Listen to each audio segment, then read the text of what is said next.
Hola y bienvenido al podcast de Tecnoab21, episodios semanales con análisis, entrevistas y conversaciones sobre tecnología. Yo soy Javier López y te acompañaré en los próximos minutos. En el episodio especial de hoy, desarrollado desde Twitter Spaces, charlo con varios expertos sobre comunicación y periodismo en la era digital. Una segunda edición de la sala que tuvimos en diciembre del año pasado y que en esta ocasión se enmarcó dentro del Audio Maratón Solidario. ¡Comenzamos!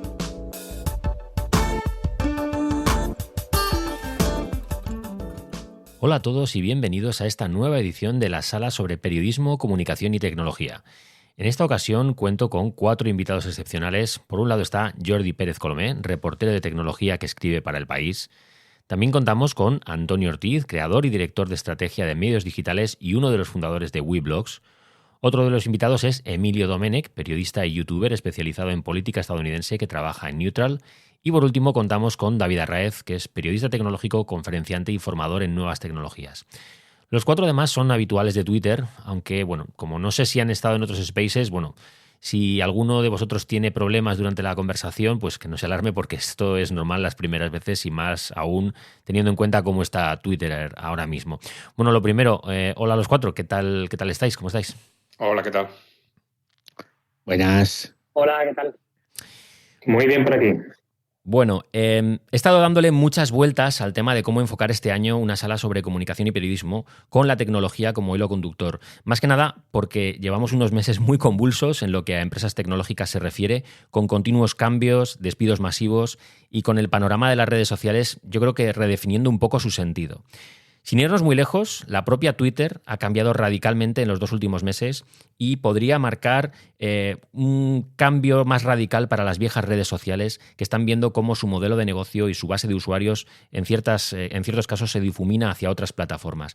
Sin duda, este 2022 yo creo que va a ser recordado como el año en el que Elon Musk compró, revolucionó y cambió Twitter, aunque no sabemos todavía si para bien o para mal. De momento para mal, pero esto es una historia que está todavía en desarrollo.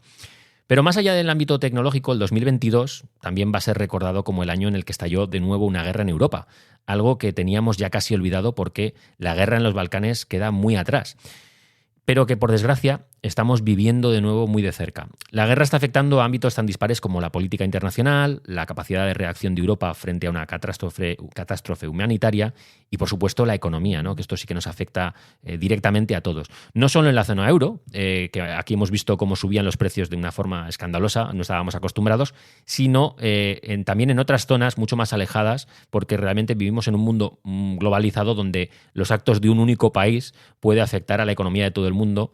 Y sobre todo si ese país es Rusia, con el peso que tiene a nivel mundial y cómo afectan sus decisiones, ¿no? La guerra ha potenciado una crisis que ya teníamos en ciernes y de la que no sabemos muy bien cómo vamos a salir. Y en este caso las empresas tecnológicas están capeando esta crisis a base de recortes en sus plantillas, reajustando sus previsiones para los próximos años. Los despidos masivos que han hecho empresas como Meta, Twitter, Stripe o Amazon han dejado claro que la época de bonanza de las Big Tech ha acabado. Una época que ha durado muchos años, pero que al menos parece que van a tener que replantearse un poco las cosas en el futuro porque ahora mismo las previsiones no son buenas, ¿no? Pero para saber más de todo esto están aquí 4 profesionales de la comunicación a los que voy a lanzar una serie de preguntas abiertas. Y una vez que les hayamos escuchado, sí que abriré el turno de preguntas para que quienes queráis participar activamente podáis subir a hablar con ellos un poco. Primero voy a empezar con un tema muy candente que no deja de arrojar titulares constantemente. Cada día hay una nueva noticia. Y es un poco la compra de Twitter por parte de Elon Musk. Esto ya, eso se dio, como decía en la introducción, el 2022 va a ser el año en el que Elon Musk puso sus ojos en Twitter y al final se vio obligado a comprarla. Porque esta historia ha tenido muchos capítulos y es que, no se extrañe que al final acabe siendo una película de Netflix o una serie de HBO dentro de unos años porque la verdad es que tiene miga. Desde marzo hasta octubre hemos vivido una auténtica montaña rusa cuyo viaje no ha hecho más que empezar porque ahora mismo es cuando se están empezando a ver los cambios reales, ¿no? En las pocas semanas que el señor Musk lleva como CEO hemos asistido a un festival de acontecimientos nunca visto hasta ahora, muy difícil de entender. A mí me gustaría saber vuestra opinión sobre la deriva que ha tomado Twitter tras las decisiones tan teóricamente aleatorias que ha tomado su CEO. Voy a empezar por Jordi, Tú has estado siguiendo muy de cerca el devenir de los acontecimientos y me consta que has analizado los pasos que iba dando Elon Musk para poder ofrecer respuestas a los lectores del país a través de los artículos de la newsletter que publicas. ¿Qué opinas de la forma en la que Elon Musk está dirigiendo o gobernando Twitter? No sé si piensas que tiene un plan maestro muy por debajo de la superficie y que estos vaivenes son parte de dicho plan, ¿o este señor está jugando con el caos como una estrategia para reinventar esta red social? ¿O cómo lo ves tú? Bueno, gracias por invitarme. Primero, me encanta que hayas dicho lo de que da cada día un titular, porque realmente te has quedado corto, da cada día varios titulares. Y básicamente nos tiene hasta el moño, pero claro, probablemente es difícil no pensar que ahora mismo ya no la persona más rica del mundo, la segunda persona más rica del mundo, no tenga una especie de estrategia detrás de este caos aparente que está ocurriendo en Twitter desde el principio, desde su compra, vamos. En principio hay varios temas técnicos, sobre todo muy vinculados también a la salida de muchísima gente y a los cambios impulsados, la suscripción, el cheque azul, que ahora estamos viendo que cheque amarillo, que la gente ya no es notable si tienes el cheque azul. Bueno, había hoy precisamente cambios nuevos, con lo cual había ahí como una especie de caos reinante, ha habido desde el principio, que puede ser o no derivado de una estrategia y que aquí ya que cada cual piense lo que sea, porque es difícil de cerrar en una especie de mapa de futuro, ¿no? Pero sí que yo creo que hay dos cosas interesantes que me gustaría compartir con vosotros, dos vías en las que se están viendo cosas que permiten basar una opinión, pero yo solo voy a decir cosas obvias que están pasando, hechos. Uno es el que cuando todos pensábamos o la mayoría de gente pensaba cuando iba a comprar Elon Musk Twitter, lo que iba a ocurrir, ¿no? Twitter era un tipo de plataforma y ese tipo de plataforma iba a cambiar. Entonces, la suscripción se especuló bastante, han llegado, probablemente lleguen diferentes capas de suscripciones, está por ver, los vídeos largos para competir hipotéticamente con algo parecido a YouTube, alargar los tweets hasta 4.000 caracteres, que es algo que más o menos también parece que va a hacer, el tema de los bots, los pagos dentro de la app, que era también esa especie de hacer una super app como WeChat, la app china. Entonces, ese tipo de cosas técnicas, ese tipo de... Va a hacer como una app que tenía mucho peso, pero pocos beneficios o pocos ingresos, intentar que fuera de otra manera, pues eso lo está haciendo, digamos, por un lado. Entonces, la parte quizá que también se especulaba con todo el rollo de la libertad de expresión, la vuelta de Trump a la plataforma, era su, por llamarlo de alguna manera, amor o fidelidad o quizá desprecio hacia el otro bando en el tema republicanos, demócratas, conservadores, progresistas, ¿no? Su favor aparente cada vez más real hacia un bando y su desprecio hacia lo que se llama woke o progresismo más exacerbado ahora en Estados Unidos sobre todo. Entonces, eso es como esta especie de Trump trolero que se ha convertido en los últimos días, sobre todo desde el principio, ¿no? Pero cada vez como con más evidencia, con esto de los Twitter Files también ahora a tope, los archivos de Twitter, donde está sacando cómo funcionó por dentro algunas de las decisiones de Twitter en los momentos más importantes estos 2 o 3 últimos años, desde 2016 más o menos, pues se ve otro tipo de personaje. Entonces dices, ¿esto encaja con lo otro? ¿Es simplemente una estrategia también global con los cambios técnicos para que Twitter sea una especie de medio de comunicación y atraiga un tipo pues, hoy leí a una periodista tecnológica muy renombrada en Estados Unidos, Kara Swisher, diciendo que era como un nuevo Rupert Murdoch, ¿no? Que como una especie de heredero de cómo van a ser diferentes los medios a partir de, pues eso, los próximos años, pues lo que fue Fox, Wall Street Journal, The Sun en Reino Unido, pues ahora podría ser Twitter como una especie eso, de gran aglutinador del pensamiento conservador global, ¿no? Pero bueno, eso es completamente una especulación notable, no sé qué pensaréis vosotros y me parece que, bueno, yo solo he dado ahí unas pinceladas de esta ambigüedad que es preocupante, fascinante, veis varias cosas a la vez y bueno, yo como me toca contarlo cada día varias veces, o al menos estar atento cada día varias veces a ver si todo lo que dice y hace merece una pieza, un artículo, pues estoy súper pendiente, ¿no? Pero a partir de ahí ya la especulación, igual hay otros que podéis hacerlo mejor. La verdad es que sí, apuntas cosas muy interesantes que... lo cierto es que por mucho que está haciendo cosas paradójicas y extrañas, sí que va en una dirección. Es decir, no va en una dirección y luego va en la opuesta. Más o menos va en una dirección. Lo único que, claro, toma decisiones y luego las cancela o las modifica casi sobre la marcha y va tomando decisiones muy drásticas demasiado rápido. Entonces eso nos despista a todos, ¿no? Pero sí que es cierto que eso que apuntas, esa comparación lejana con Rupert Murdoch, bueno, pues podría tener cierto sentido, ¿no? Desde luego sí que tiene cierto sentido, sobre todo ese acercamiento, ¿no? a los republicanos. Voy a preguntar cómo lo ves tú, Antonio, porque tú también el tema de Twitter pues lo controlas bastante bien y conoces esta plataforma desde hace muchísimos años. ¿Y cómo ves tú a Elon Musk llevando el barco? Bueno, en este día a día, en esta montaña rusa que nos ha metido Elon, yo estoy bastante harto. Es decir, yo creo que esto es un soberano coñazo, estar pendiente todo el día de Elon dice esto, dice lo otro, se engancha con tal, propone una cosa, luego la cambia. Bueno, me parece, es un tema del que realmente estoy francamente agotado y harto y intento ya casi, no lo he bloqueado ni lo he silenciado, pero cerca estoy, ¿no? Yo creo que si intentando mirar con un poco más de perspectiva, creo que hay un par de corrientes a favor de hacia donde se está moviendo Elon y alguna otra muy fuerte a la contra. Por ejemplo, de las cosas que Elon ha hecho, pues el shock cultural y el recorte radical en costes que ha aplicado a Twitter, pues se ha montado en el, digamos, está casi liderando la locomotora detrás de la que medio sector tecnológico se está yendo detrás. Ahí, bueno, luego lo hablaremos, es uno de los temas del Space, pero básicamente la situación de las empresas tecnológicas a la salida de la pandemia está bastante lejos de las expectativas que se han hecho con los números de 2020-2021, ¿no?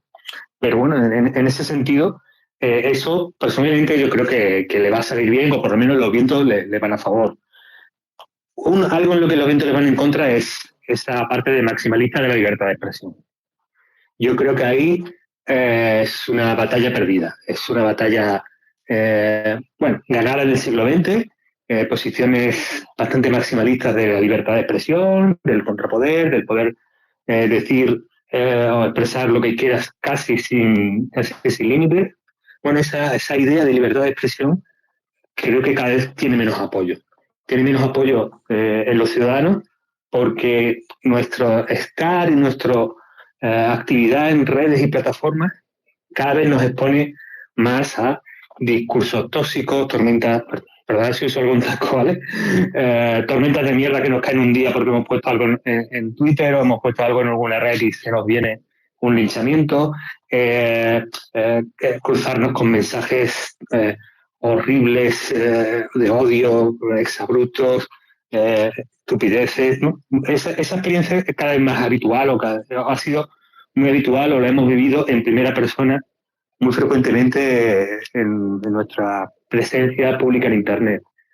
En ese sentido, creo que cada vez hay más comprensión a poner más límites a la libertad de expresión y esta postura de los maximalistas, de no solo lo que indique la ley, pues cada vez menos, creo que menos ciudadanos se la están comprando, ¿no? Y bueno, creo que al final también hay una cosa que creo que Elon ejemplifica o que da a entender que es la postura del shitposter, ¿vale? Si me permitís la expresión, o este estilo de tuiteo de Elon, que mientras no ha estado en política yo creo que le ha funcionado bien. Fijaros, yo creo que ahora mismo hay una demanda de autenticidad, de evitar la impostura, de hartura, no voy a decir de lo políticamente correcto, pero sí de cierto bienquedismo, sí de cierto estar dando todo el día la turra moral, de estar todo el día leccionándonos. Y yo creo que hay una reacción por ahí abajo con la que Elon conecta bien, que es de, un cierto grupo, pues, muchas veces son gente muy joven, otras veces son los boomers, pero que están un poco hartos de este magma en la conversación pública y en cuanto identifican a alguien que, de alguna manera suena más auténtico, suena a más sin filtro, suena a menos aleccionador, pues de repente hay una conexión y hay un seguimiento y hay un cierto éxito de este tipo de figuras. Pasa que, claro, cuando Elon se politiza mucho y se mete en temas de Fauci, bueno, ya son temas casi muchas veces locales estadounidenses, ¿no? Cuando hace eso ya creo que polariza, divide y además yo creo que está empezando a contaminar el resto de sus proyectos, que son Tesla, que son SpaceX, etcétera, etcétera. Entonces, bueno, yo creo que de las marejadas de fondo, tal como se está moviendo Elon, creo que esa es esta parte del subposteo es un poco la más ambigua, pero sobre todo en la de la libertad de expresión creo que lo tiene difícil para tener esa postura y creo que los casos de Keynes o algunos otros ya están mostrando que en la realidad no puedes ser una posición maximalista o se te llena la plataforma de mensajes súper extremos, desagradables y socialmente, moralmente inaceptables, ¿no? Completamente. De hecho, estamos viéndolo, creo que ha sido ayer o antes de ayer, ha participado en un show de Dave Chappelle, que es un cómico estadounidense muy, muy conocido, y cuando le ha subido a Elon Musk al escenario, le han empezado a buchear, y bueno, eso ha sido trending topic, yo creo. Bueno, puede que trending topic no, porque Twitter no es exactamente qué política tendrá con eso, ¿no? Pero vamos, que tiene la opinión pública muy, muy en contra, y yo creo que Emilio nos puede dar ese punto de vista, porque tú estás en Estados Unidos. ¿Qué sensaciones recoges un poco de todo el tema de Elon Musk con Twitter allí en Estados Unidos? Hola, ¿qué tal? ¿Cómo estáis?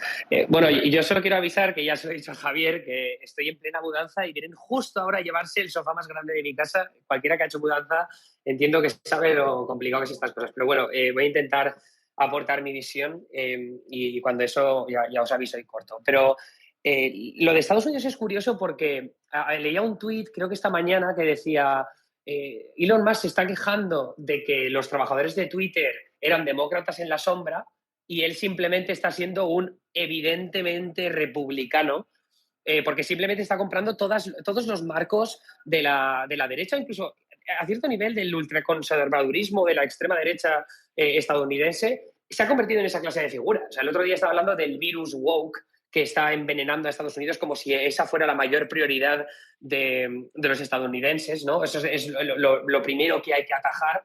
De hecho, se ha convertido prácticamente en un meme, ¿no? Al menos entre los progresistas y los periodistas no necesariamente a la izquierda, no, pero establishment, que detestan a Elon Musk y en lo que está intentando convertir a Twitter es un poco esta idea de, o sea, ¿por qué tienes que establecer como prioridad derrotar al wokeismo como si eso de verdad tuviera algún tipo de relevancia en lo que es el contexto estadounidense en un momento inflacionario muy complicado, por ejemplo, ¿no? Podríamos hablar de muchas más otras crisis, como la de los opioides o como la de las personas sin hogar, pero ahí nos estaríamos yendo ya a otro nivel de debate. Lo que está ocurriendo en este caso es que Elon Musk parece que está completamente metido en una burbuja del movimiento de derechas en Estados Unidos, porque prácticamente todos los tweets de los últimos días van un poco en la línea, no sé si de conseguir los aplausos de esa parte del espectro ideológico o simplemente que de verdad él piensa que puede conseguir algo positivo para el movimiento conservador luchando esas batallas, que a muchos niveles son batallas culturales, ¿no? Ahora está hablando, por ejemplo, de los pronombres, ¿no? Que es esta idea aquí en Estados Unidos. Bueno, en España imagino que también, lo que pasa es que yo, como estoy un poco evadido de cómo está la actualidad política en España, quizá no lo tengo tan al día. Esto del he, him, she, her, ¿no? Que se lo pone la gente en los perfiles de Twitter, por ejemplo, para que sepan cómo se tienen que dirigir a ellos, y que luego también está muy metido en todo el tema del movimiento LGBTQ, o sea, de la comunidad LGBTQ, de las personas trans y demás historias, que ahora se ha convertido en una guerra cultural muy activa, precisamente porque así lo han querido los conservadores, ¿no? Entonces, luego también, por ejemplo, ayer estaba hablando de, no sé si ayer o anteayer, de enjuiciar a Anthony Fauci, que es el médico científico líder que estuvo aconsejando a la administración de Trump y después a la de Biden sobre el tema del COVID-19, las restricciones que había que poner, el uso de mascarillas y demás. Fauci se ha convertido en una persona súper controvertida en Estados Unidos, pero el hecho de que lo ataque directamente, o sea, si alguien ataca a Fauci, ya sabes de qué parte del espectro ideológico es, o sea, 100%. Entonces, en este caso, como digo, o sea, lo que parece bastante claro es que está convirtiendo al menos a su figura en un evidentemente republicano, y que al mismo tiempo las decisiones que está empezando a tomar están beneficiando también a esa parte del espectro ideológico. Y todos aquellos que pudieron vulnerar las normas de la plataforma a distintos niveles, como puede ser la desinformación de las vacunas, ¿no? Ha vuelto ya algún negacionista de las vacunas a la plataforma. Todos aquellos que pudieron defender movimientos extremistas como QAnon, que es esta teoría de la conspiración que defiende que... ¿Cómo es la historia? Como el QAnon defiende que hay un cabal satánico de las élites liderado por demócratas que trafica sexualmente con niños, y en algunas instancias, algunas de las líneas narrativas de QAnon, la gente más disparatada de todas dicen que se ve en la sangre de los niños para vivir más tiempo, ¿no? Y ahí están metidos los Clinton, estaba metido, por supuesto, Jeffrey Epstein, ¿no? Al final, todo este tema de las teorías de la conspiración se ha quedado un poco, de alguna forma, legitimado por este nuevo Twitter, porque no es solo una cuestión de que vuelvan a entrar en la plataforma porque les han quitado las suspensiones, es que encima ahora pueden conseguir esa verificación azul que está habilitada gracias a Twitter Blue. Entonces, no solo lo hemos visto con esa primera fase de Twitter Blue que se terminó paralizando, sino ahora también con esta versión renacida, que ahora tenemos estas insignias de distintos colores, que en mi opinión va a ser un puñetero lío, pero bueno, es simplemente un añadido más a la retahíla de fracasos de la gestión de Twitter, que veremos a dónde llega. Pero a mí, dentro de lo que es el factor ideológico, me parece que vamos un poco por esa línea, pero me parece igualmente interesante, y esto yo creo que podrán aportar más el resto de compañeros, ¿cómo van a afectar la reducción de la plantilla laboral? Porque si de verdad Twitter aguanta después del Mundial, que se supone que es la parte más frenética de la plataforma, oye, igual a otros... como CEOs, ¿no? Consejeros delegados de compañías tecnológicas, dicen, quizás es verdad que no nos hace falta tanta gente para mantener una plataforma de estas características.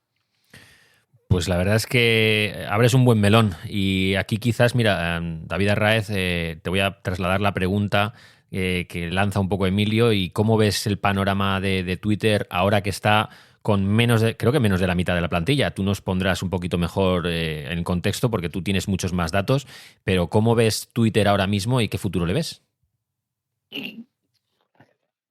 Lo veo mal, porque Twitter es la red social en la que hemos pasado los últimos 10 o 12 años aquí metidos como enfermos, y veo que está languideciendo por muchos frentes, por fallos del sistema, por fallos de la aplicación. Lo estamos viendo aquí en los espacios, cómo fallan.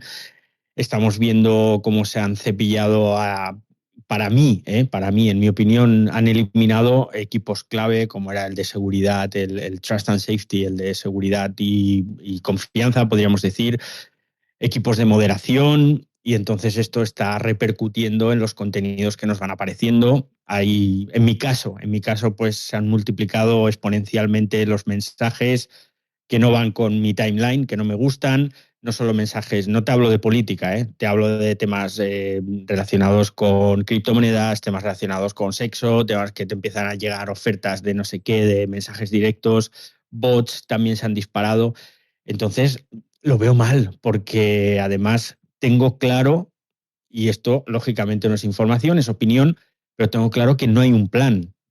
Elon no quería Twitter, él contaba con que no iba a comprar Twitter, y cuando la jueza en Delaware le mete Twitter por las narices y le dice te quedas Twitter, él no sabía qué hacer. Y pienso que esos bandazos que está dando con las cosas que están haciendo demuestra que él no tiene un plan, o al menos no lo ha tenido hasta ahora. El primer lanzamiento que hicieron de Twitter Blue hace un mes, que fue un absoluto desastre, es un ejemplo. O sea, yo creo que todos veíamos que eso iba a ser un desastre.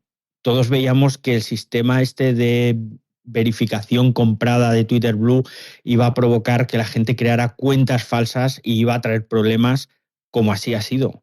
Y todo el mundo lo decía, todo el mundo hablaba, todos lo decíamos en los podcasts, en los artículos, menos él. Y lo tiraron para adelante y así ha ido. Las nuevas funcionalidades que van metiendo las van poniendo, las van quitando. Es como una especie de prueba-error de un ensayo clínico que no acaba de ir a buen puerto. Así que, evidentemente, como plataforma seguirá funcionando, pero yo creo que va a perder por el camino no solo su esencia, sino a millones y millones de seguidores que ya se están yendo. El otro día Brandwatch daba cifras que ahora no recuerdo, pero no vamos a decir que es algo dramático, pero hay mucha gente que se está yendo, que está buscando otras opciones. LinkedIn está creciendo, como no había crecido en los últimos años. Y tenemos Mastodon por ahí, que bueno, que en fin, mejor no hablar de Mastodon. Y tenemos pues otras opciones, Post, que también está en una fase muy embrionaria. Pero yo creo que Twitter no le veo fácil salida. Económicamente no la tiene tampoco. La fuga de anunciantes ha sido, vamos, eso sí ha sido masivo. Los que quedan están ahí a la espera y vamos a ver. Complicado, un panorama muy complicado. La verdad es que cada vez que hemos hablado de esto, yo además he abierto spaces y episodios del podcast hablando de la situación de Twitter y del futuro que se le ve, y claro, es muy complicado. Es prácticamente sacar una bola de cristal y hacer predicciones a futuro de cosas que nos imaginamos, porque realmente no sabemos qué va a pasar, pero la verdad es que no pinta nada bien. Voy a enlazar un poco... Javier, si me permites, solo un momento. Bueno, yo no estoy tan de bajona, porque estamos aquí, los 5 un poco depre con Twitter. Bueno, yo solo 2 cosas muy rápidas. Bueno, David ha sido la bajona absoluta. Y me bueno, recuperar un poco. Yo no veo mal a Twitter. Es decir, sí, hombre, de buen rollo. Pero ya ha habido otras emigraciones de Twitter y han vuelto con el rabo entre las piernas. Generalmente siempre ha sido gente conservadora la que se ha sentido pues fuera de sitio en Twitter por las reglas de moderación o por no se veían a gusto y tal. La mayoría de la gente que ha emigrado ha sido conservadora, de derecha, como lo queramos llamar, ¿no? También me acuerdo de la iniciativa de Barbie Japuta cuando la censuraron y también se quiso ir. Bueno, ha habido varias emigraciones que no han ido muy lejos. Básicamente yo creo que ahora mismo Twitter es irreemplazable. Yo creo que está en una posición tan fuerte, tan central en la conversación pública en Internet, en la gente que quiere decir cosas en Internet, que lo veo complicado que esto puede ser sustituido. Puede ser que se vaya al carajo y, bueno, irremediablemente todo se va al carajo en algún momento, pero básicamente yo creo que no va a haber otro Twitter y no va a ser sustituido. Yo no lo veo tan mal y tan oscuro. Y sí, creo que por lo menos la prueba de fuego técnica la está pasando. Otra cosa es la prueba de fuego social de cómo se comporta Trump, que siempre es más incierto, pero la prueba de fuego técnica de si despide gente esto se va a caer, pues yo creo que ya parece que no va a pasar, ¿no? Sí, a ver, está claro que los que estamos aquí nos iremos de Twitter cuando nos echen o cierren. Es como esas fiestas en las que hasta que no bajan, te apagan las luces y te invitan a salir porque han quitado la música o encienden las luces, han quitado la música y ya fuera que cerramos. Bueno, pues esto va a ser así. Es decir, que los que somos habituales de Twitter y ya tenemos aquí una vida social, digital, evidentemente vamos a seguir aquí. Y bueno, pues vendrá uno, vendrá otro y harán unas cosas, harán otras y muy mal se tiene que dar la cosa para que tú te decidas irte. Hay gente que se está yendo por muchos motivos, algunos motivos son acertados, otros yo creo que es un poco aprovechando la coyuntura para, bueno, pues para dar un portazo y llamar un poco la atención o porque realmente creen que es el momento, ¿no? Estoy contigo, Antonio, en que no hay otra cosa como Twitter. Es decir, no hay otra plataforma y no se ha inventado y dudo que se invente. Y si se inventa será un refrito de o un monster que cogerán esto de aquí y aquello de allá y nos sacarán una nueva red social. Porque redes sociales salen constantemente y hay propuestas muy buenas, quizás con menos discurso de odio y tal igual, pero evidentemente no tienen la masa de usuarios crítica que tiene Twitter, que son muy activos y que evidentemente lo que decís es que Twitter es muy relevante en el panorama político, económico, social, es decir, que modera en cierta medida la conversación y eso es potentísimo. Por eso, este juguete que tiene Elon Musk entre manos, evidentemente no lo va a querer soltar. Ahora que no le queda otra que quedárselo, pues no lo va a querer soltar hasta que le pueda sacar un rendimiento o lo pueda encasquetar y vender, no perdiendo dinero, evidentemente, ¿no? Voy a enlazar este tema con lo que está pasando en Twitter respecto a la libertad de expresión en las redes sociales. No es algo nuevo. lo de la libertad de expresión, pero sí que podríamos decir que este año está tomando, o en los últimos tiempos está tomando un matiz curioso, cuando menos. Aunque parezca que fue hace mucho, hace exactamente 12 meses, se vivió un hecho insólito que fue la toma del Capitolio de los Estados Unidos por parte de una enfervorecida turba de gente, no sé si os acordáis, que había sido expoliada ni más ni menos que por el mismísimo Donald Trump, en un hecho que yo creo que sacudió los cimientos de la sociedad estadounidense, porque estaba palpable que había una alarmante falta de control sobre el discurso de odio por parte de las redes sociales, y se avivó un debate que aún persiste y en el que se defiende y se ataca la falta de libertad de expresión que hay en redes como Twitter, Facebook o Instagram. No cabe duda de que es imposible que llueva a gusto de todos, pero cada vez se me hace más necesario que haya un poco de unidad de criterio en torno a lo que se puede o no permitir en las redes sociales. Vivimos en un momento en el que se polariza muchísimo y se utiliza mucho el discurso como un arma, ¿no? Porque el discurso de odio campa a sus anchas y, lo que digo, es un arma política en cierta medida.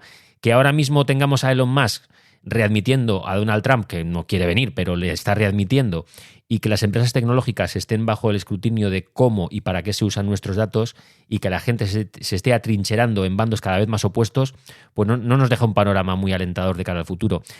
Antes de que a lo mejor te perdamos, Emilio, tú, que te mueves como pez en el agua entre Twitter, Twitch, YouTube, y estás acostumbrado a lidiar tanto con seguidores como haters, ¿cómo ves el tema de la libertad de expresión en las redes? ¿Crees que nos hace falta más libertad o más control sobre lo que se publica?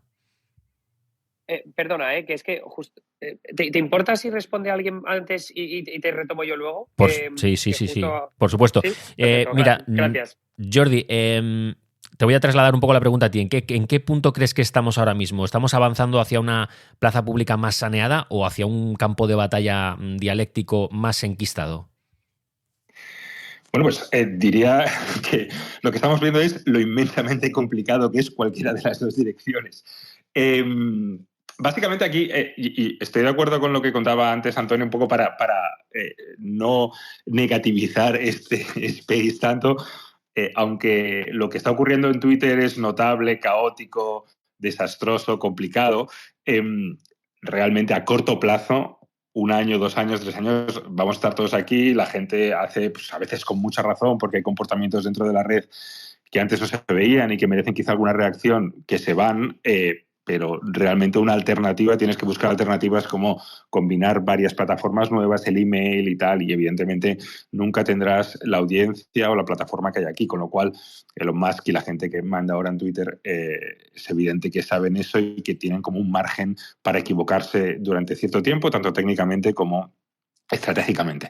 Dicho esto, una de las cosas más fascinantes de ver ahora en directo en Twitter es ver cómo lo que esta libertad de expresión maximalista que defiende Elon Musk es inmensamente complicada de gestionar. Él dice esta cosa de aquí va a haber libertad de expresión, pero no libertad de alcance, con lo cual si tú dices algo que es feo, pues te lo vamos a dejar publicar, pero no te lo vamos a amplificar algorítmicamente, no vas a salir en búsquedas. O sea que al final es, bueno, esta cosa que se quejaban antes los conservadores, pues ahora lo va a hacer un poco para todos, depende de lo que hagas, pero luego si alguien tuitea evidentemente una svástica, aunque sea Kanye West o Ye, como se llama ahora, le dejan, o sea, le banean la cuenta también, con lo cual siempre va a haber una línea roja y esa línea roja va a ser movible. Evidentemente ahora parece que va a ser más grande en la defensa esta de lo más de que cuantas más cosas puedan decirse, más avanzará el mundo.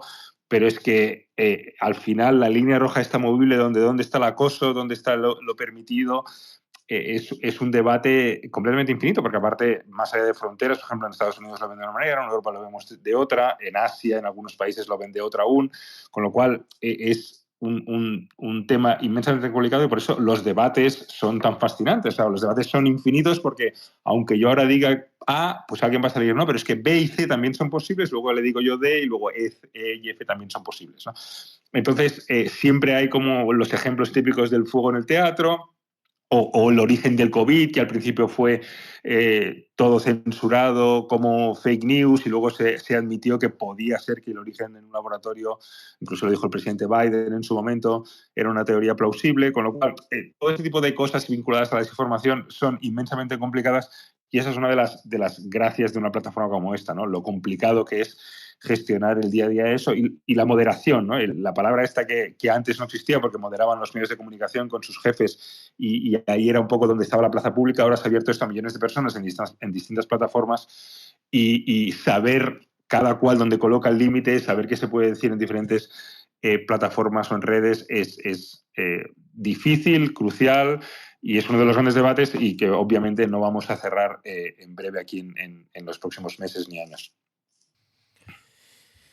Pues sí.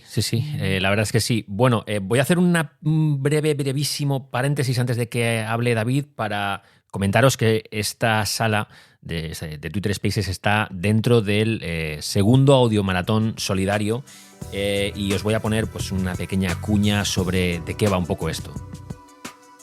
Te recordamos que estás formando parte del Audiomaratón Solidario, una ventana para compartir conocimiento, entretener y, sobre todo, una excusa para que 5 iniciativas solidarias sin ánimo de lucro reciban una donación que, por pequeña que sea, les va a ser de gran ayuda. Todo el dinero recaudado irá íntegramente a asociaciones de ayuda a pacientes de diferentes afecciones, algunas de las cuales, al ser muy infrecuentes, cuentan con pocos recursos. De ahí que tu ayuda sea tan vital. Tienes toda la información en audiomaratonsolidario.es. He dejado con la mano levantada y la palabra en la boca a David, que nos iba a comentar algo. Siento haberos cortado el rollo, pero tenía que sacar esto a colación. Y estábamos hablando del tema de la libertad de expresión en redes y me gustaría saber un poco, David, cómo lo ves tú, ¿no? Estas voces discordantes que hay en las redes, si el discurso de odio se nos está yendo de las manos o si la libertad de expresión está pasando malos momentos. ¿Cómo lo ves tú? Bueno, lo primero, yo levantaba la mano para decirte que hicieras la cuña publicitaria, que tenemos que ayudar a estas ONGs. Así que ahí estuvimos en sintonía. Y sobre el tema de la libertad de expresión, a ver, es una pantomima. O sea, vamos a ver, este tío ha hecho despedir a periodistas de sus medios porque han escrito mal de Tesla. Entonces, que este tío nos hable de libertad de expresión. Lo que has comentado de Dave Chappelle, que fue antes de ayer o ayer, el tipo que publicó el vídeo en el que le abucheaban, le eliminaron los tweets, le eliminaron la cuenta y a continuación más gente que ha ido retuiteando también les han eliminado la cuenta. Entonces, que este tío hable de libertad de expresión es ridículo. Ha echado a gente de Twitter porque le han llevado la contraria. Es decir, porque han ejercido su libertad de expresión y les ha despedido. Es todo una tontería enorme. ¿Y qué está pasando? Hombre, tiene que haber libertad de expresión. Necesitamos libertad de expresión como sociedad. Pero esa libertad de expresión tiene que tener un límite en algún punto. Porque entonces llegamos a una anarquía dialéctica en la que si todo vale, pues vale la homofobia, vale el racismo, vale la xenofobia, vale la pedofilia. Y claro, no nos podemos excusar en la libertad de expresión para según qué cosas. Ese es el problema que yo estoy viendo, que la falta de los moderadores, de la gente de moderación, está viéndose y es lo que a mí no me gusta. Pero por otro lado, quiero también decir, y sobre todo respondiendo a mi querido Antonio, que no que no os creáis que yo aquí soy el agorero, es el fin de la humanidad porque Twitter se cae. No, yo jamás en mi vida me lo había pasado tan bien como ahora en Twitter con Elon. Es que además, somos privilegiados. Estamos viendo cómo se dirige una compañía tan grande como Twitter en tiempo real. Porque es que el tipo nos va tuiteando cada paso que va a dar. Esto es un lujo. O sea, da para escribir y para hacer podcast y para escribir artículos todos los días no sé cuántos. Porque sabemos todo lo que está haciendo. Si pudiéramos ver esto del resto de compañías, la vida sería maravillosa. Entonces, estamos disfrutando de Twitter. A mí lo que me apena es la deriva que está tomando Twitter, que también coincido con todos vosotros en que va a seguir en pie, pero esa supuesta libertad de expresión, que ahora, según Elon, es mayor, hay más libertad que antes no había y tal, está tomando una deriva peligrosa y yo creo que en algún momento la van a tener que atajar por algún sitio. Sí, la verdad es que, bueno, yo estoy convencido de que esto va a ser una serie. O sea, esto en algún momento dado, esto va a ser una serie, una película muy buena. Si lo hace Apple TV Plus o HBO Max, o como se acabe llamando HBO, porque tienen un problema con el naming ahora con Discovery Plus. Pero bueno, yo espero que esto sea una grandísima serie, porque podría ser tanto una serie de comedia como un drama. O sea, es que la verdad es que lo puedes ver desde muchas perspectivas, ¿no?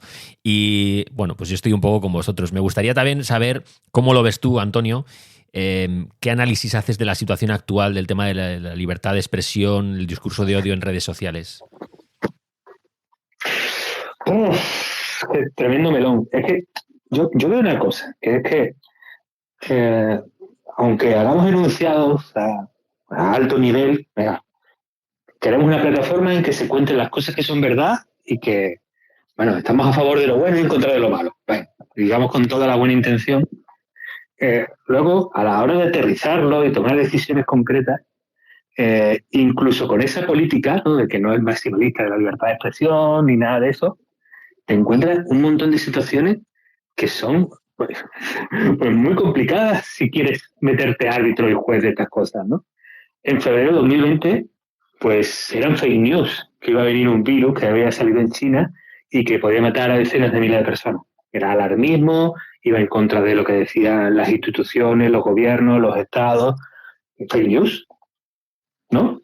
Pues en febrero de 2020, haber dicho algo que era cierto, pues con toda nuestra buena intención de querer eso, que no se desmadrara la información, de que no hubiera alarmismo, que estos magufos que se inventan cosas y crean alarma no irrumpieran en el bienestar de la opinión pública, pues lo hubiéramos filtrado, ¿no? Lo hubiéramos baneado, quizás. No sé. Creo que hay un movimiento un poco reaccionario que quiere volver a los tiempos de mass media. En los tiempos de mass media había muy poquitos emisores y la opinión pública estaba muy moderada. Hay 5 licencias de televisión, 20 de radio, los grupos mediáticos, las teles públicas, los organismos públicos, 5 o 6 organizaciones con capacidad de tirar periódicos por todo el país. Entonces, bueno, la opinión publicada está muy concentrada, muy controlada, grandes grupos de comunicación, con X intereses económicos, por lo tanto, hay una tendencia a la moderación. Los extremos tienen poca visibilidad en estos grupos. Claro, con redes sociales, Twitter, bueno, podemos contar toda la historia, ¿no? Foros, blogs, etcétera, plataformas de redes sociales, YouTube, TikTok, etcétera. Claro, no aparece mucha gente que no está dentro de ese grupo de moderados, sino que ofrecen opiniones por los extremos. Y hay un agravante, que es los algoritmos están premiando lo extremo porque premian el clic, premian lo más llamativo, premian lo más chisporroteante, lo que nos llama muchísimo la atención, y muchas veces eso es contenido muy extremo. Y por lo tanto tenemos una situación en la que, oye, hay un montón de cosas buenas, voy a defender. Hay pluralidad de puntos de vista, hay capacidad de cada uno de nosotros de emitir, porque cuando nos ponemos a decir hay que controlar los discursos que no son adecuados, nunca pensamos en nosotros, nunca nos incluimos, siempre pensamos que nosotros sí, y nosotros estamos en el lado que saldría, ¿no?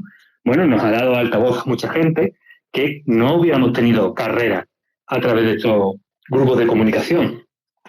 Y ahora, bien, es cierto, hay unas externalidades ahora cojonudas encima de la mesa, que un montón de contenido extremo está teniendo una visibilidad muy amplia y además esto está, ¿no?, como ahondando en nuestra polarización. Porque yo antes del otro lado, si soy de izquierda y luego de derecha, pues veía una derecha, pues hasta cierto punto, pues más conservadora, menos conservadora, pero no excesivamente extrema. Y en el sentido contrario, pues aplicaba lo similar. Ahora vemos, y vemos muy a menudo, a lo más extremo de nuestros adversarios, sea en este componente ideológico partidista o sea en otros ámbitos de las guerras culturales que citaba el compañero. Bueno, creo que podemos dedicar aquí un montón de horas y tendríamos poca solución a toda esta situación. Yo lo que sí creo que sería un buen punto de partida es que hubiera más transparencia. He estado mirando lo de Twitter Files, lo sigo un poco de lejos, no sé si ahí Jordi o Javier, David, tenéis más información. Yo lo he seguido un poco de lejos me da la impresión de que, ¿no?, cuando se publicaba, oye, es que había una lista aquí de tuiteros en los que se manejaba el alcance, la aparición y tal. Bueno, yo creo que si se hace, tiene que ser público, tiene que ser en abierto y no esta parte de, oye, hacemos shadow banning, pero tú no te enteras. Pero no sabemos cuáles son las reglas con las que estamos jugando. La plataforma no es neutral y estamos empujando a uno y quitando a otro, pero no te lo decimos.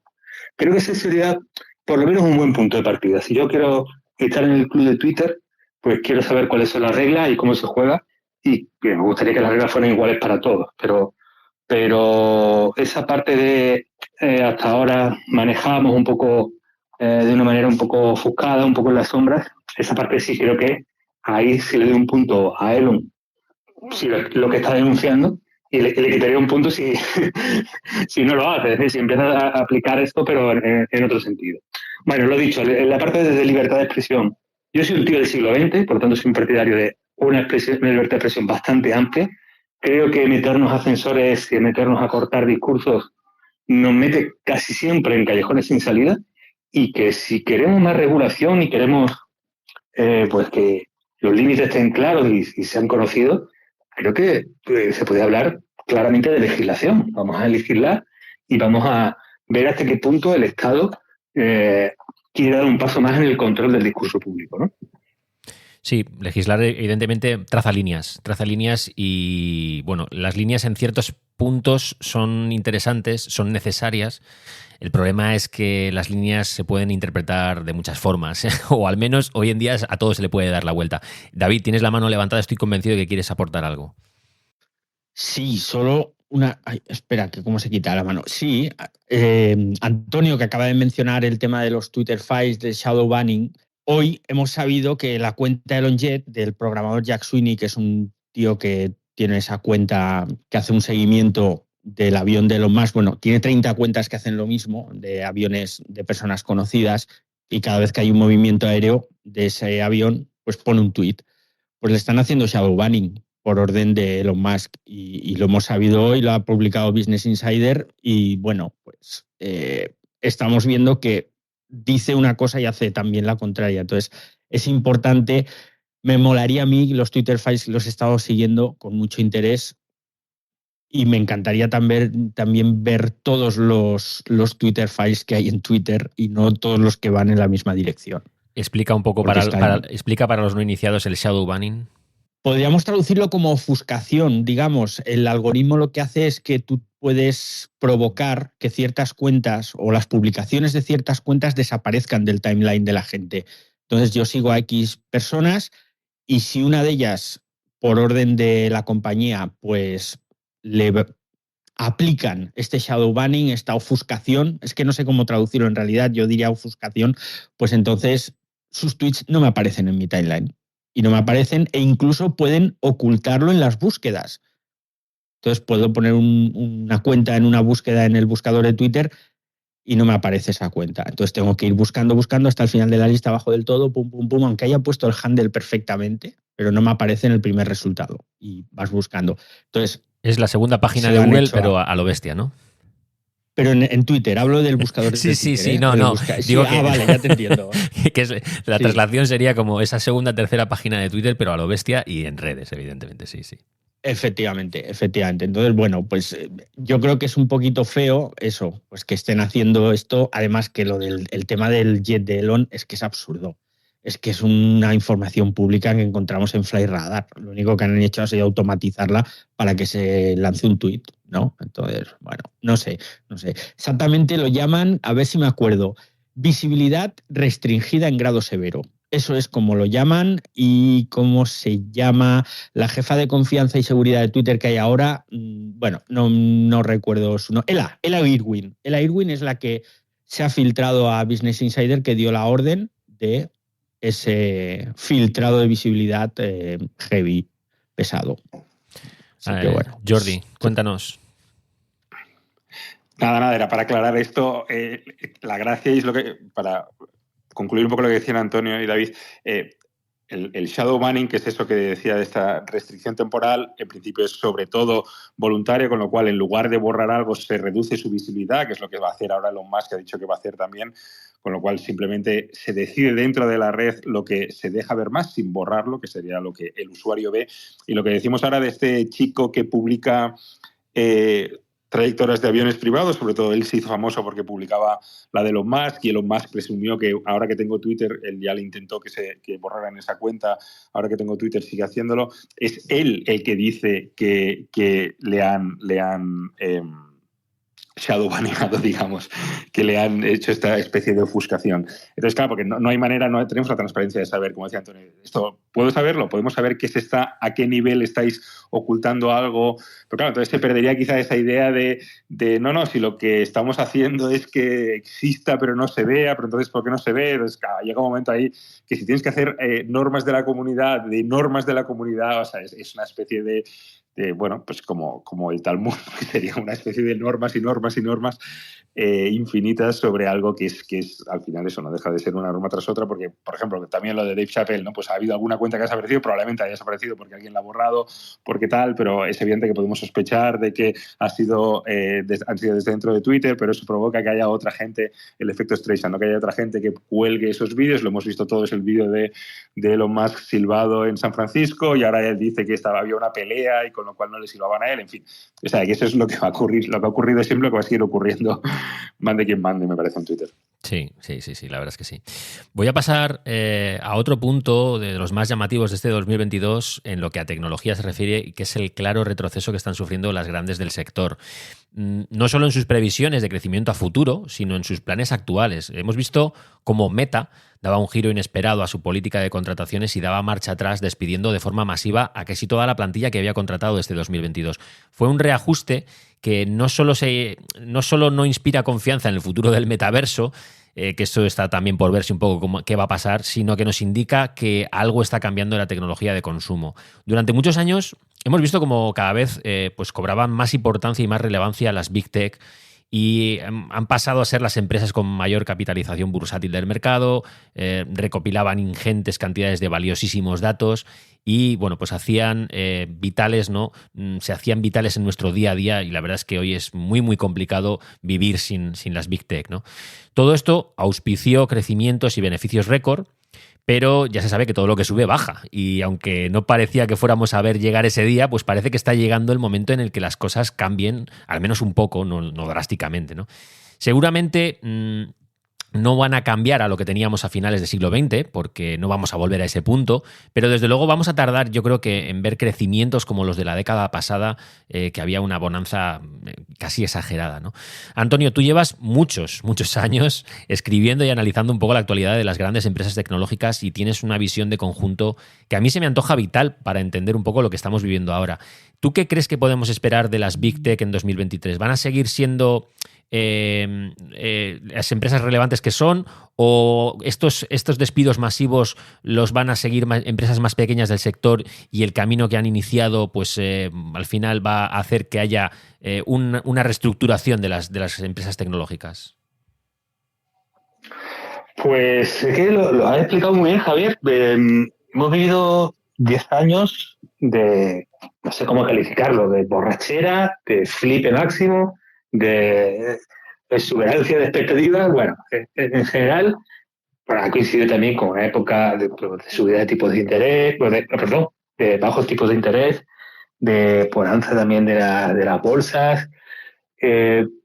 Aquí yo creo que lo que estamos viendo en 2022 y probablemente sea la misma película en 2023 es un reajuste por las expectativas después de la pandemia, en la que creo que en general las estimaciones de las Big Tech han estado un poco exageradas, o han sido un poco, digamos, sobreconfiadas, o tenido sobre expectativas. Me explico un poco.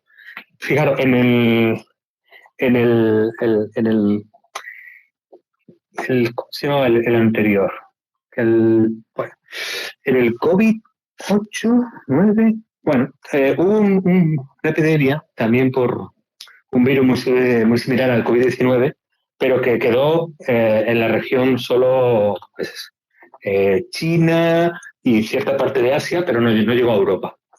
¿Vale? Entonces, en la biografía de Jack Ma, que es el fundador de Alibaba, él decía que, bueno, en aquella época que hubo confinamientos allí en China y hubo bastantes restricciones a la movilidad y bueno, ya sabemos cómo actúa China en estas ocasiones, fue el gran empujón que necesitaba el sector digital Internet chino.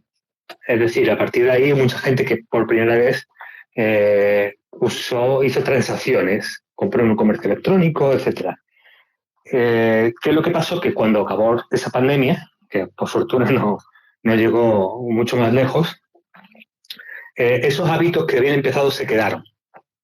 ¿Vale? Entonces no es que se volviera a la situación anterior, sino que Alibaba y compañía y el gran parte del sector en Internet chino, pues despegaron de una manera brutal y se hicieron los gigantes que son.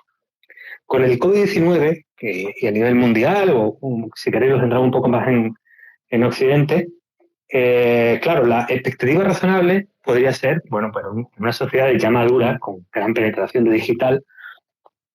Es verdad que durante 2020 y 2021 es normal que se lance mucho el comercio electrónico hacia arriba, el uso de plataformas, de contenido.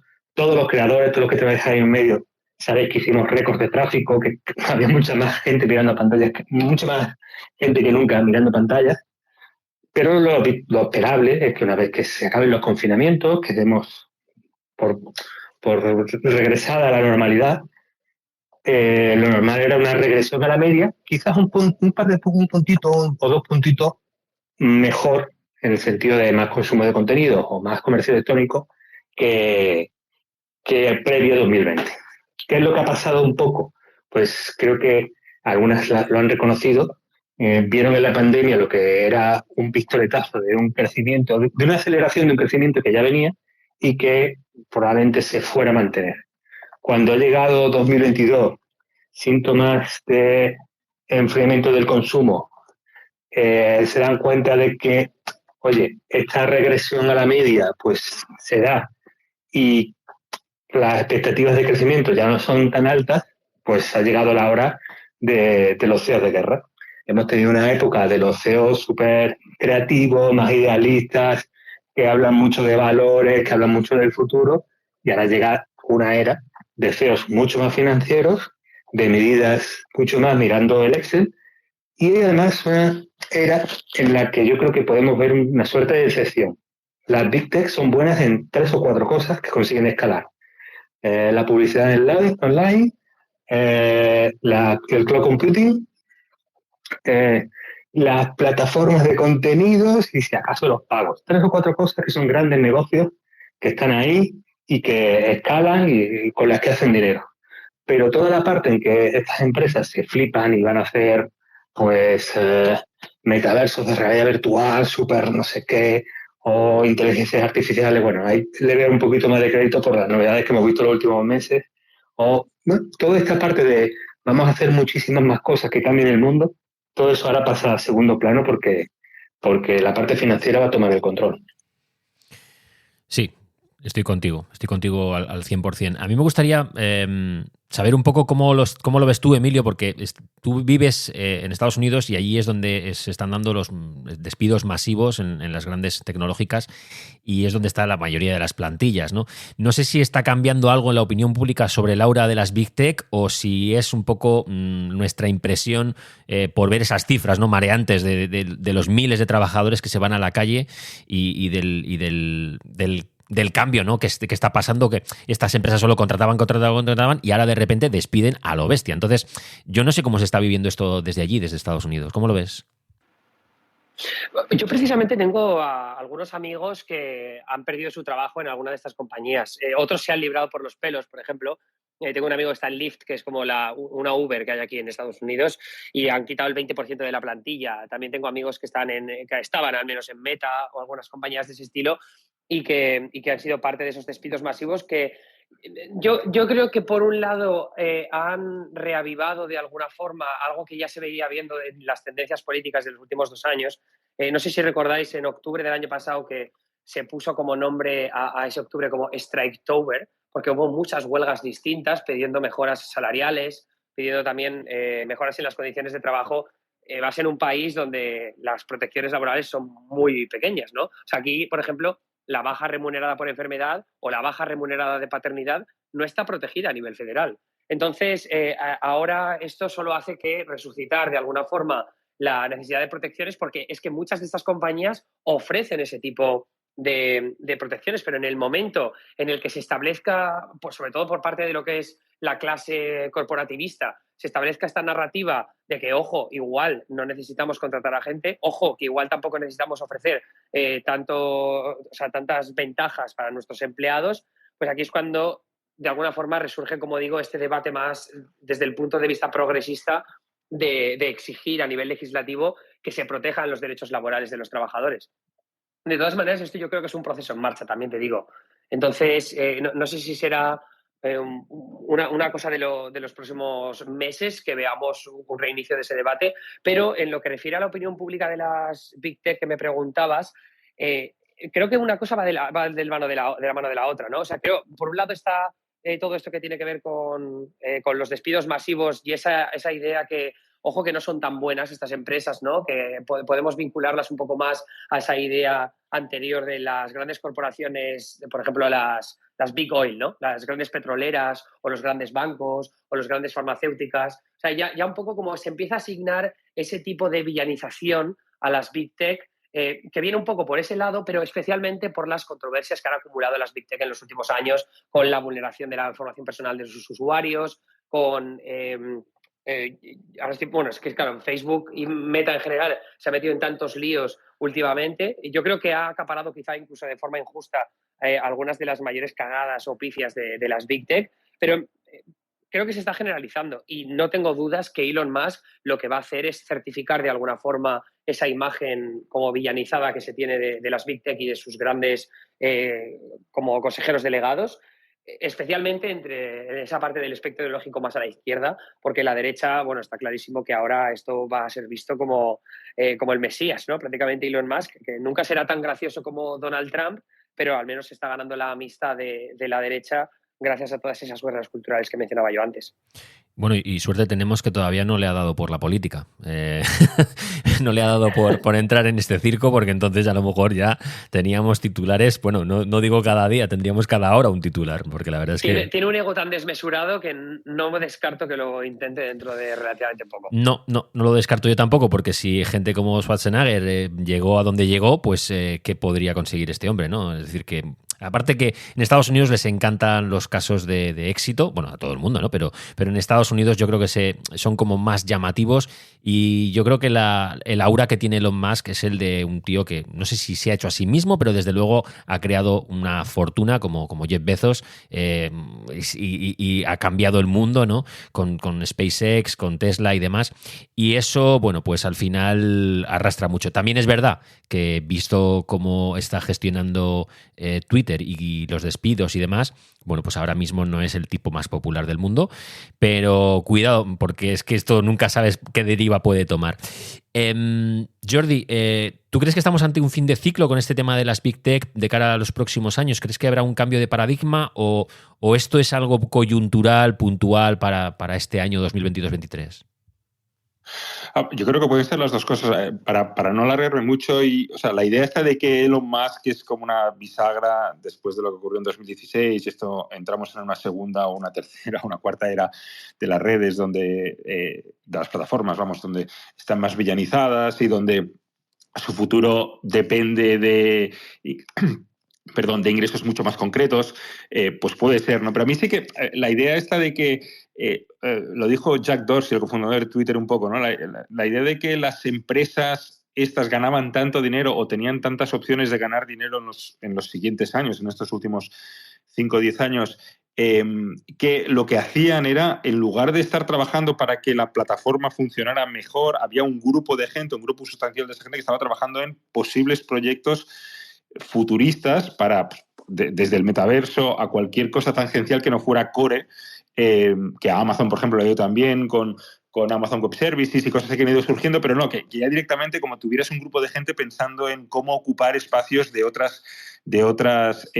plataformas, de otras empresas, de otros sectores incluso, ¿no? Entonces, eso parece que con la situación actual, que en parte puede ser coyuntural, porque puede ser con algo vinculado que este 2022-2023 pues hay cierta crisis, los anuncios y tal, pues estas dos tendencias, por un lado que vamos a apostar menos hacia un futuro que no sabemos cómo será y tenemos ahí un grupo de trabajadores que quizá están haciendo cosas que no tienen un beneficio real, pues por ahí recortamos un poco y nos centramos en lo que es core, excepto Facebook, por ejemplo, que hizo el salto a Meta y ya es una apuesta un poco ahí sin fondo, ¿no? Ya tienen que apretar el acelerador y ir en esa dirección. Y la otra es eso, que puede ser coyuntural, porque de momento, pues estos años, estos 2-3 años pueden ser un poco menos claros de por dónde pueden venir los ingresos extra y tal, y quieren un poco pues refugiarse ahí, ¿no? Entonces, entre las dos cosas creo que podemos decir que está ocurriendo algo, y sí que esta idea de que Elon Musk pues de repente puede ser como su llegada a Twitter y convertir Twitter en otra cosa que no sabemos cuál será, pues igual sí de aquí 2, 3, 5 años vemos este 2022 y este final de 2022 como una especie de cambio de ciclo. Sí, la verdad es que sí, coincido un poco contigo. David, te voy a pedir un poco de brevedad en la respuesta, pero me gustaría saber qué opinas un poco del 2023 en el tema de las Big Tech. ¿Cómo lo ves? Pues no veo que vaya a haber muchos cambios. No veo absolutamente ningún cambio y esa es toda la brevedad que te puedo decir, porque veo más de lo mismo. Las que están surgiendo no acaban de arrancar desde hace mucho tiempo y vamos a seguir más o menos con lo mismo. Quizás Virriel nos muestre algo, pero de momento no le auguro tampoco un gran futuro. Pero, en fin, tampoco le augure futuro a Facebook en su día, o sea que fíjate quién soy para hacer predicciones. Bueno, nadie es perfecto. Aparte que lo de Facebook era complicado de ver en aquel momento. La verdad es que estábamos en otro punto de la tecnología. Sí. Voy a cerrar la parte un poco de preguntas por mi parte con algo un poco genérico que nos afecta a los cuatro, que es el tema de la comunicación este siglo XXI. Este campo, el de comunicar, se ha visto completamente trastocado con la llegada de la tecnología. Ahora tenemos foros como este que nos ofrece Twitter, donde podemos juntarnos y charlar con gente de cualquier parte del mundo, donde las emisiones en Twitch o los directos en Instagram son los nuevos puntos calientes del entretenimiento para nuevas generaciones. Y la vieja escuela, los grandes medios de comunicación, tienen una batalla desigual por delante. Por un lado, son los referentes hacia los que miramos cuando queremos obtener información fiable y contrastada, de calidad, pero por otro lado, han perdido parte de la atracción que tenían, sobre todo con millones de jóvenes que se informan o se desinforman, eso es cada uno que lo vea como quiera, con nuevos referentes de la comunicación. Y ahí tenemos casos exitosos como los de Ibai Llanos, que ha marcado un nuevo camino en lo que a captar la atención se refiere, ¿no? Y es que adaptarse a los nuevos tiempos, nunca ha sido fácil, pero desde que el streaming hizo acto de presencia, yo creo que se ha vuelto casi imposible seguir el ritmo de las nuevas tendencias. Quizás es que no se ha enfocado bien por ahí, ¿no? Pero el caso es que a mí me gustaría saber cómo veis el panorama de la comunicación para los grandes medios tradicionales. ¿Creéis que están adaptándose bien a los nuevos modelos de negocio o se han quedado atrás? David, voy a empezar por ti, que tú esto lo conoces bien. Tú llevas muchos años en este sector. ¿Cómo crees que debe ser un comunicador del siglo XXI o cómo debe ser un medio de comunicación del siglo XXI? Bueno, has ido a preguntar al menos apropiado para empezar, porque soy el más destructivo con toda esta historia. Y me va a perdonar Jordi, que está en un grandísimo medio como es El País, pero los 18 años que yo estuve en medios más media, podríamos decir, fue perder un tren detrás de otro, al menos en el grupo en el que yo estaba, y viendo el resto de grupos era 3/4 de lo mismo. Entonces, yo no estoy de acuerdo con que jueguen en desventaja. Ellos tenían toda la ventaja para triunfar, pero prefirieron quedarse estáticos a ver qué pasaba. Y entonces por la derecha te llegaban señores como este que tengo aquí al lado, que se llama Antonio Ortiz, y se juntaban con otros, montaban un blog, el blog se convertía en un gran medio y lo petaban. Y mientras, en los que tenían la ventaja, seguían esperando a ver si pasaba la moda de Internet, que esto te lo he comentado 1000 veces. Entonces, bueno, ¿han perdido muchos trenes? ¿Se están adaptando? Sí, pero es que yo creo que ya van tarde. Entonces, tendrían que haberse adaptado mucho antes, tendrían que abrazar nuevas oportunidades los primeros en vista de lo que ha pasado en las últimas 2 décadas, tendrían que ser los primeros en decir, hay una oportunidad nueva, vamos a lanzarnos y a ver qué pasa. Lo único que vas a perder es dinero. y en según qué situaciones, muy poquito dinero. Entonces, ahí está la clave. Es que ¿Se van a adaptar? El tren de Internet y el tren del streaming y todo esto es un tren muy rápido. Muy rápido, es muy difícil cogerlo. Ni con AVE ni con alta velocidad. Antonio... Pero que pongan gente rápida, sí. ¿entiendes? Sí, que pongan gente sí. rápida. Es más, que copien modelos que ya funcionan. Si es que no tienes ni siquiera que inventar la rueda. Y lo hemos hablado tú y yo 1000 veces. Basta con que copies los modelos que ya están funcionando. Invierte, copia modelos y tira para adelante. Ya está. Sí. Simplismo absoluto, lo que acabo de decir. Sí. Antonio, como bien dice David, bueno, tú creaste un nuevo medio digital de la nada. Y a mí me interesa mucho saber un poco tu opinión en este tema de los medios de comunicación tradicionales y todos los nuevos que han llegado en la era digital. Vale, bueno, pues, hombre, David es que es muy generoso, hay que subrayarlo. Y te quiero un montón, pero además. Ay, qué cosa le dices. Y es verdad que nosotros tuvimos una ventana de oportunidad y que podemos decir, no, lo hicimos muy bien, fuimos muy listos y por eso nos fue bien en nuestro grupo. En realidad, yo creo que David lo ha dicho muy bien. Es decir, los incumbentes nos dejaron una ventana de oportunidad en digital para crecer brutal, y la mayoría cuando ya quiso reaccionar fue demasiado tarde. Fíjate, yo creo que los medios de comunicación tuvieron una época muy complicada de 2008-2013. Perdona que hable de tiempos un poco remotos, pero en 2004 no tenían perdón, tenían el perdón de que la burbuja.com había explotado, Internet era perder dinero. Entonces ahí es donde muchos conseguimos tener un poco de recorrido. De 2008, 2013, 2014 ya estaba más claro que los medios querían hacer una reconversión digital, pero a la vez vivían una crisis económica fuerte. Entonces, bueno, de alguna manera esa época está más disculpada. Yo creo que en los últimos años estamos en una situación distinta.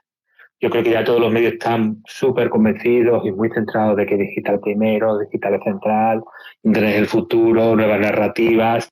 Tenemos ejemplos como los podcasts están siendo colonizados por Prisa, que bueno, que de alguna manera están ahí, ¿no? Y yo subrayaría una cosa, creo que los medios informativos están mejor que los de entretenimiento.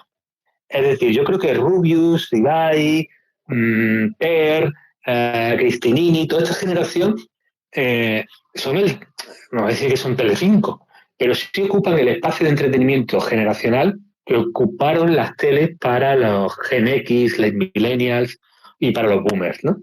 Entonces, creo que los informativos han sido menos sustituidos y su función está todavía más, ¿no? Si tú buscas informarte, todavía está en la primera posición. Es verdad que en Estados Unidos hay otra generación de medios, que a lo mejor ahí Emilio nos puede comentar, el fenómeno Substack, que es muy fuerte en Estados Unidos, el fenómeno Joe Rogan, que ya entra en contenidos más duros, no tan de entretenimiento. Bueno, yo lo dejo por ahí. Yo creo que están mejor los medios informativos que las teles, que sí que es verdad que no tienen un plan B y se van a ir al guano, en mi opinión. Creo que vamos a tener, ya doy 3 titulares y cierro. Creo que el movimiento reaccionario reaccionario no lo digo en un sentido extremadamente negativo, pero sí con un movimiento que tiene una cierta añoranza de unos tiempos pretéritos. De estábamos mejor antes, hay que achicar la opinión pública y hay que intentar concentrarse en los medios de comunicación más tradicionales. Es una corriente que va a seguir luchando y pugnando por ser hegemónica en la opinión pública, y eso aplica desde la política hasta Luis de la Fuente contra Luis Enrique. Creo que la experiencia a la hora de plantearnos cuál es el futuro, cuáles son las tendencias, creo que Internet se ha vuelto demasiado complicado, que incluso los que estamos 24 horas conectados mirándolo todo, intentando cubrirlo, ahí no sé si Jordi me dará razón, creo que la experiencia empieza a ser demasiado fragmentada en distintas plataformas, en distintas narrativas, diversas generacionalmente. Es cada vez más complicado tener una visión muy clara de lo que está funcionando y de lo que es Internet ahora, ¿no? Y lo último que os dejo, que a lo mejor da para un speech más futuro, creo que sí que la industria de los contenidos, de los medios y los creadores va a ser muy transformada por la IA. Creo que en contenidos, si bien en otros ámbitos tengo más dudas, pero en el ámbito de la comunicación y los contenidos, la inteligencia artificial va a ser bastante disruptiva y va a impactar fuerte. Pero bueno, si entramos en ese tema nos enrollamos otras 2 horas, corto y dejo a un compañero.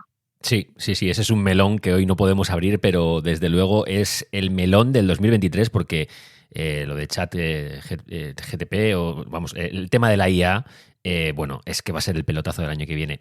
Pero lo vamos a dejar para otra ocasión. Lo que sí que quiero saber es, Jordi, por ejemplo, tú que trabajas en el país, ¿cómo os estáis adaptando a las nuevas formas de comunicar? Con el tema de los audios lo tenéis muy, muy bien posicionado, pero en general, ¿cómo lo estáis haciendo en el país? Por alusiones, ¿no? Sí. Quería decir 3 cosas, básicamente. Una cosa, lo ha dicho Diez al principio, dice copiar. Me digo, oye, copiar no es tan fácil. O sea, copiar lo que hacen Ibai, Rubius, lo que se hace algunos youtubers profesionales, lo que se hace en TikTok con vídeos cortos. O sea, si os fijáis lo que hace, por ejemplo, el TikTok Guy del Washington Post, está muy bien, pero es un oficio completamente nuevo. O sea, es algo que no existía y se ha inventado pertenecer a un medio de comunicación y hacer TikToks. Pero eso no es información claramente tal. O sea, y hay gente ahí como Morning Brew, que es un newsletter que tiene una cuenta de TikTok brutal, pero tampoco tiene tantísimos seguidores y hay cosas que se están haciendo guays, ¿no? Pero copiar lo que hace gente, pues no es tan fácil. Escogiendo lo que dice Antonio, Internet es muy complicado, cada vez es más complicado, está más disgregado. Es imposible seguir todo lo que ocurre. O sea, de repente te encuentras un canal con 10 millones de seguidores que es noticia y no sabías ni que existía. En YouTube, por ejemplo, o bueno, cualquier stream, o evidentemente los trending topics o 1000 cosas que ocurren sin parar y no sabes que estaba ocurriendo algo parecido, ¿no? Es una cosa imposible de seguir y hay deslindado. Y quiero llegar al punto ya culminante, que es un poco, también lo ha dicho Antonio, que entretenimiento e información van un poco separados en esto. A mí me parece eso, que al final siempre se toma el todo por la parte, ¿no? O sea, como ponemos a Ibai, a los youtubers, a TikTok y tal, como todos en el mismo saco y probablemente estén afectando más a lo que es el entretenimiento, ¿no? A series, pues eso, a la tele tradicional, lo que veíamos antes, pues eso, o sea, Sálvame, por ejemplo, probablemente acabe siendo canales de TikTok donde se hable de influencers, ¿no? O sea, que hay como una especie de evolución lenta que va hacia ahí. En cambio, informar no es fácil, o sea, informar no es que salga Ibai y entrevista a Luis Enrique. Eso es una parte de informar muy interesante, pero es la parte fácil, que es como alguien te da una entrevista porque eres más guapo o entrevistas mejor o tienes un canal muy grande y ya está. Pero enterarte de lo que ocurre, deslindar, ver dónde poner el foco, eso es un trabajo, digamos, de hormiguita, de estar muy al día, de hablar con gente distinta, de ver lo que ocurre y eso es un trabajo que, digamos, que no solo lo hacemos los medios hoy en día, antes lo hacíamos solo los medios, pero que no es fácil que llegue alguien a YouTube o que llegue alguien a TikTok y diga, no, voy a ser el gran medio de referencia del siglo XXI. Bueno, esto es complicadísimo porque puedes crear una cuenta entre 5 amigos y contar cosas de otra manera y bien hecho y fascinante y sacarlo adelante y que económicamente funcione y acabe siendo 20 personas, que es lo que puede acabar pasando con algunos medios norteamericanos medianos, ¿no? Pero de ahí a informar y a contar lo que ocurre con todos los problemas que hay, los sesgos, pero a veces escoger, pues eso no es fácil. O sea, mi trabajo, yo dedico 8 horas a enterarme de lo que pasa e intentar contarlo y necesitas esas 8 horas y 16 al día siguiente y las que necesites, ¿no? Con lo cual, yo sé que mi trabajo de periodista en concreto es mucho más difícil de replicar que alguien con gracia que sepa hacer, que es algo muy difícil también, que yo no sé hacerlo de hecho, pero que sepa hacer otro tipo de cosas que van más destinadas al entretenimiento, ¿no? Con lo cual ahí entiendo que siempre son como poco arenas movedizas, pero que todo es diferente y que, por ejemplo, Substack, que ahora igual habla Emilio de ello, pues sí que hay ahí como gente haciendo cosas muy interesantes, pero de nuevo, si quieres enterarte de muchas cosas, necesitas suscribirte a muchas newsletters en Substack y eso lo complica también, ¿no? Con lo cual, el panorama, para resumir, el panorama informativo es mucho más complejo que el panorama de entretenimiento hoy en día y eso nos permite quizá a los medios tradicionales pues tener una nueva vida si sabemos medio adaptarnos. Sí, totalmente. Y me interesa muchísimo también conocer el punto de vista de Emilio porque él es un comunicador del siglo XXI y él, bueno, pues se mueve en digital, haciendo retransmisiones en Twitch, en YouTube, bueno, trabajando para Neutral. Y me gustaría saber un poco cómo lo ves tú, qué diferencias estás viendo respecto a los medios tradicionales o qué punto de vista nos puedes aportar en este sentido.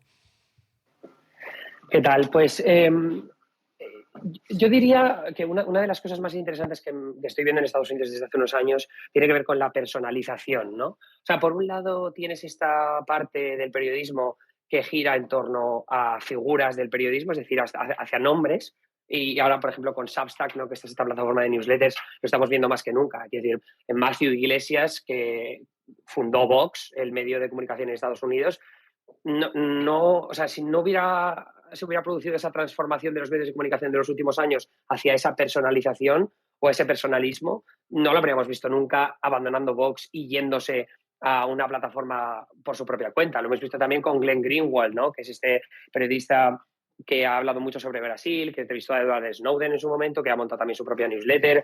Entonces, todas esas figuras que lo han petado muchísimo en Twitter a lo largo de los últimos años, que también nacen un poco de esa era de los blogs, ahora los tienes con sus propias newsletters de forma independiente, pero no son solo ellos, no solo Substack. Luego también tienes que, por ejemplo, las newsletters de Axios, no sé si las seguís, pero son increíbles y también giran en torno a periodistas que las van produciendo. Sarah Fisher, por ejemplo, que tiene Axios Media Trends, que es una de las razones por las que yo estoy bastante al tanto de cómo se va moviendo el tema de los medios de comunicaciones, porque envía una newsletter todos los miércoles contando cuáles son las tendencias. Entonces, en ese caso, yo creo que en España estamos tardando un poquito. El ejemplo, yo creo que claro, es El País, que es de los que ya está empezando a hacerlo.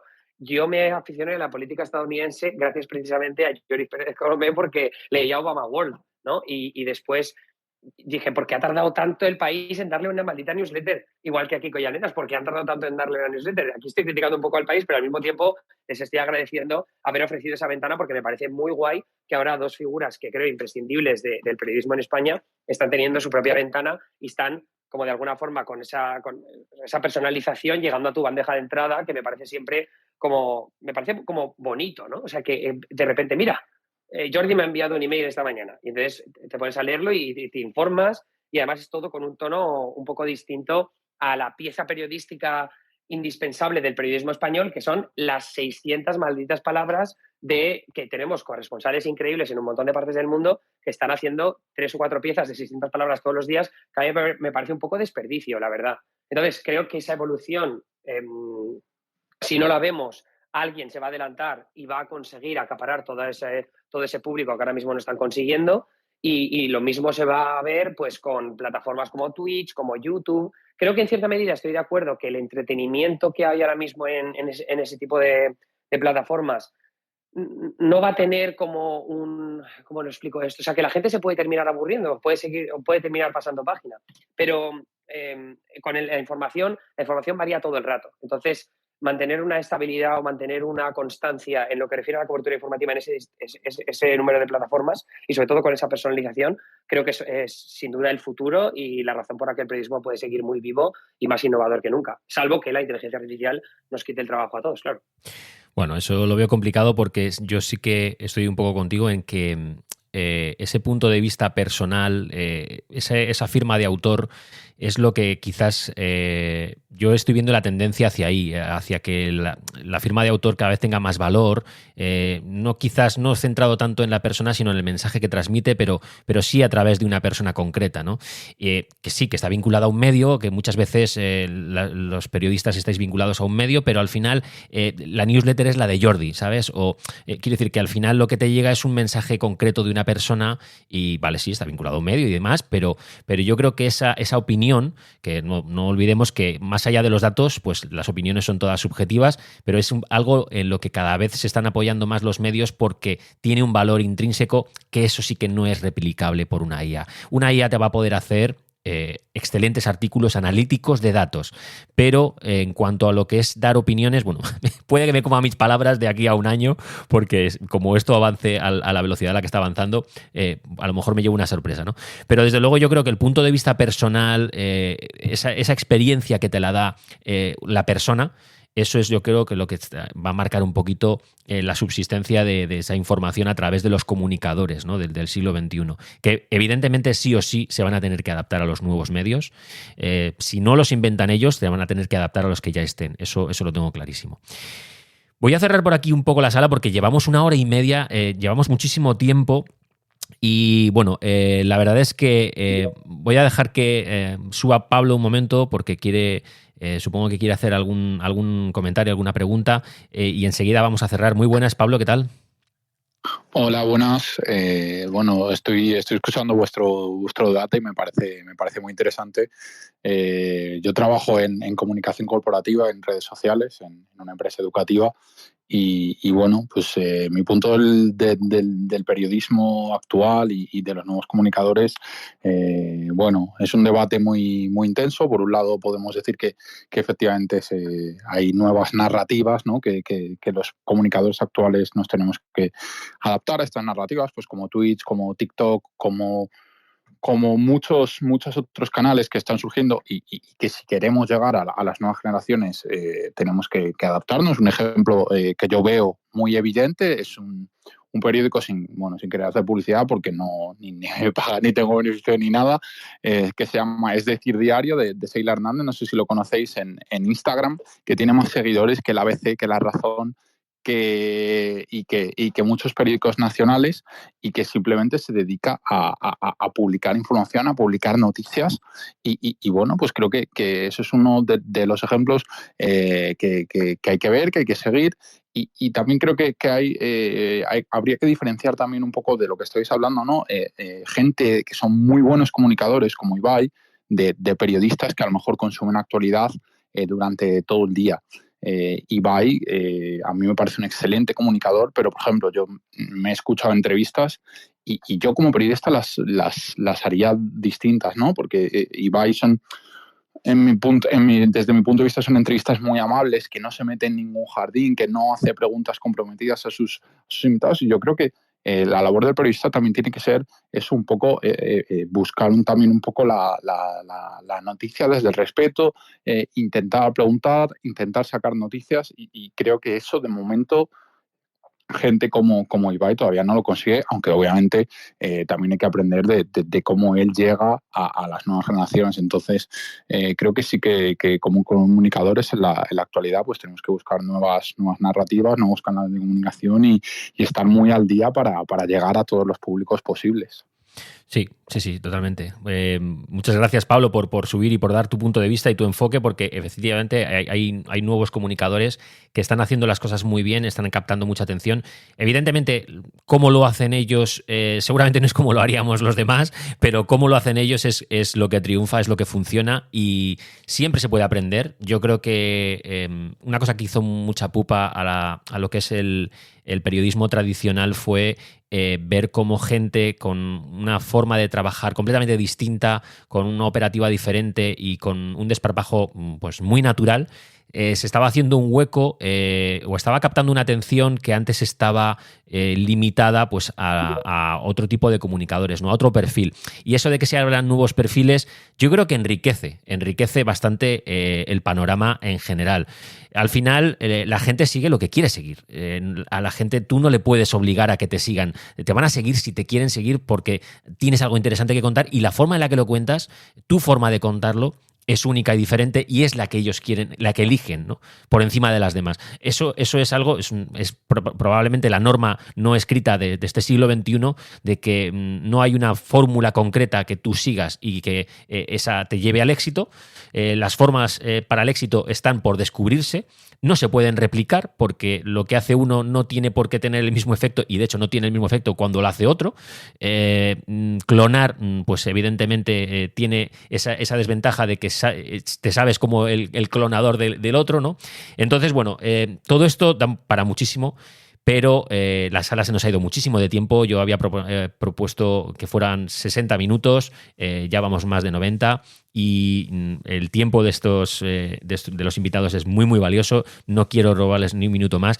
No voy a cerrar la sala sin antes darles las gracias a todos los que habéis estado escuchando, tanto en directo como en diferido, porque esto se acabará volcando en el podcast. También darle las gracias a Antonio, a Emilio, a Jordi y a David por compartir vuestro tiempo y vuestra sabiduría. Muchísimas gracias a los cuatro. Y voy a poneros la cuña de por qué estamos aquí, esta cuña final de por qué estamos aquí en esta sala de Twitter Spaces, que es este audio maratón solidario, para que sepáis un poco por qué, ¿no? Nos vamos ya, pero recuerda que esta iniciativa tiene sentido porque juntos vamos a conseguir que muchas personas se acerquen a la web audiomaratonsolidario.es y ayuden a las 5 iniciativas solidarias sin ánimo de lucro que hemos apadrinado. Visita la web, compártela y tuitea mucho con el hashtag #AudioMaratónSolidario para que entre todos podamos ayudar a quienes más lo necesitan. Un saludo y muchas gracias por estar ahí.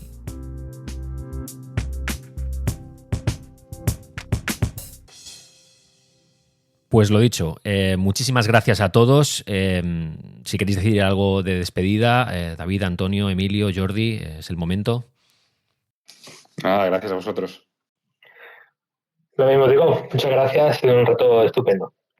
Bueno, pues sí, muchas gracias y ha sido un placer. Pues esta fue la sala de Twitter Spaces de comunicación, periodismo y tecnología dentro del Audiomaratón Solidario, que fue realmente especial porque conseguí reunir a gente muy potente del periodismo de los dos lados del charco, dentro de Estados Unidos como de España. Antes de acabar, siempre me gusta dar las gracias a todos los que habéis descargado este episodio y seguís el podcast semana a semana.